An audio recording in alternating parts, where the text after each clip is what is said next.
నేను 10,000 rupees UPI wrong payment చేశాను. But నేను 35 డేస్ లో ఆ అమౌంట్ ని రికవరీ చేశాను. ఎలా రికవరీ చేశానో మీకు స్టెప్ బై స్టెప్ చెప్తాను. ఇంక లేట్ చేయకోకుండా ఈ వీడియోని లైక్ చేసి మన ఛానల్ కూడా సబ్స్క్రైబ్ చేసుకోండి. నేను రెగ్యులర్ గా మా బావకి పేమెంట్ చేస్తూ ఉంటాను సేమ్ నెంబర్ కి. అదే నెంబర్ కి నేను 10,000 రూపీస్ అనేటివి సెండ్ చేశాను.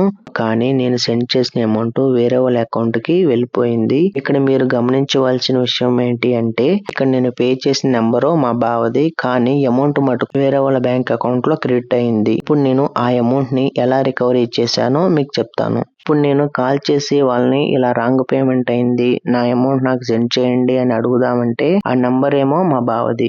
మనం పేమెంట్ చేసిన అప్లికేషన్ నుంచి నేను మెసేజ్ చేసినా కానీ ఆ మెసేజ్ మాత్రం మా బావకి వెళ్తుంది. బట్ అమౌంట్ సెండ్ చేస్తే మటుకు వేరే పర్సన్ కి వెళ్ళిపోతుంది. నేను వెంటనే నా మొబైల్ లో క్రోమ్ బ్రౌజర్ ఓపెన్ చేసుకొని నేను యూజ్ చేసేది సెంట్రల్ బ్యాంక్ కాబట్టి సెంట్రల్ బ్యాంక్ కస్టమర్ కేర్ అని టైప్ చేసి సెర్చ్ చేశాను. ఇక్కడ నాకు సెంట్రల్ బ్యాంక్ యొక్క కస్టమర్ కేర్ నెంబర్ అనేది వచ్చింది. వెంటనే నేను ఆ నంబర్ కి కాల్ చేసి ఇలా నాకు యూపీఐ రాంగ్ పేమెంట్ అయ్యిందని కాల్ చేసి నా ట్రాన్సాక్షన్ ఐడి అదే విధంగా డేటు ఎంత అమౌంట్ మనం లాస్ అయ్యామో ఆ అమౌంట్ చెప్పి ఒక కంప్లైంట్ అనేది రైట్ చేశాను. వాళ్ళు నాకు ఒక కంప్లైంట్ నంబర్ అనేది ఇచ్చారు. మీకు ఇష్యూ సాల్వ్ కావడానికి ఒక 25 డేస్ అనేది టైం పడుతుంది, మీరు వెయిట్ చేయాలి అని చెప్పారు. కానీ ఒక 10 డేస్ తర్వాత మీ కంప్లైంట్ అనేది క్లోజ్ అయింది అని నాకు ఈ విధంగా మెసేజ్ అనేది వచ్చింది. మీరు చెక్ చేసుకోవచ్చు. వెంటనే నేను నా మొబైల్ లో క్రోమ్ బ్రౌజర్ ఓపెన్ చేసుకొని ఆర్బీఐ అఫీషియల్ వెబ్సైట్ లోకి వెళ్లి కంప్లైంట్ అనేది రైట్ చేశాను. ఇలా రాంగ్ యూపీఐ పేమెంట్ అయ్యింది అని చెప్పి నాకు ఈ విధంగా కంప్లైంట్ డీటెయిల్స్ కూడా నా మెయిల్ కనేటివి సెండ్ చేయడం జరిగింది. ఆర్బీఐ వాళ్ళు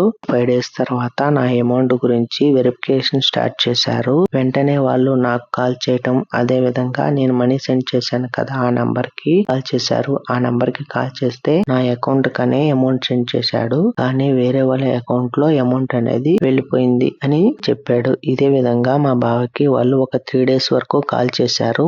సేమ్ అదే విధంగా మా బావ చెప్పాడు. ఒక 5 డేస్ తర్వాత నా 10,000 రూపీస్ అనేటివి నా బ్యాంక్ అకౌంట్ లో క్రెడిట్ అయిపోయింది. అదే విధంగా వాళ్ళు నెక్స్ట్ డే నాకు కన్ఫర్మేషన్ కాల్ కూడా చేశారు. మీ అకౌంట్ లో అమౌంట్ క్రెడిట్ అయిందా లేదా అని కూడా. వెంటనే నా అమౌంట్ అనేది నాకు బ్యాక్ వచ్చేసిందని వాళ్ళతో చెప్పాను. ఇదే విధంగా మీరు రాంగ్ పేమెంట్ చేసిన అమౌంట్ ను కూడా మీరు బ్యాక్ తెప్పించుకోవచ్చు. నేను ఆర్బీఐకి ఎలా కంప్లైంట్ చేశానో మీకు స్టెప్ బై స్టెప్ కావాలి అనుకుంటే నాకు కామెంట్ సెక్షన్ లో కామెంట్ చేయండి. ఇదే విధంగా మీరు లాస్ అయిన అమౌంట్ ను కూడా మీరు బ్యాక్ తెచ్చుకోవచ్చు. మీకు ఈ వీడియో నచ్చితేనే ఈ వీడియోని లైక్ చేసి మన ఛానల్ కూడా సబ్స్క్రైబ్ చేసుకోండి.